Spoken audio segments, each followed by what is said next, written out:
একটি ছোট্ট গ্রামে বাস করত সৎ ও পরিশ্রমী কৃষক রামু এবং তার দয়ালু স্ত্রী লীলা।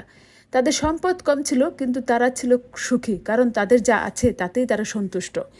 রামু ভোর থেকে সন্ধ্যা পর্যন্ত মাঠে কাজ করে। একদিন এক ধনী ব্যবসায়ী গ্রামের পাশ দিয়ে যাওয়ার সময় রামু ও লীলাকে বটগাছের নিচে বসে হাসি মুখে একসাথে খাবার খেতে দেখল। বিস্মিত হয়ে ব্যবসায়ী জিজ্ঞেস করলেন, তোমরা এত পরিশ্রম করো, কিন্তু সামান্য উপার্জন করো, কিন্তু তারপরও তোমরা এত সুখী কিভাবে? রামু মিষ্টি হেসে বলল, সুখ সম্পদের মধ্যে নয়, তৃপ্তির মধ্যে আছে। ব্যবসায়ী হেসে বললেন, যদি তোমাদের প্রচুর টাকা থাকতো তবে তোমরা বড় বড় বাড়ি বানাতে, বিলাসিতা করতে।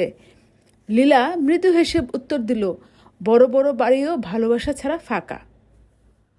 একদিন গ্রামে খরা দেখা দিল, আর অনেক কৃষকের ফসল নষ্ট হয়ে গেল। রামু ও লীলা নিজেদের সামান্য সঞ্চয় থেকে অন্যদের সাহায্য করতে এগিয়ে এলো।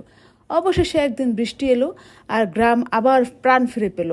রামু ও লীলার উদারতার জন্য সবাই তাদের প্রশংসা করলো, কিন্তু তারা কোনো পুরস্কারের আশা করেনি, কারণ তাদের প্রকৃত আনন্দ ছিল অন্যদের মাঝে হাসি দেখতে পাওয়া।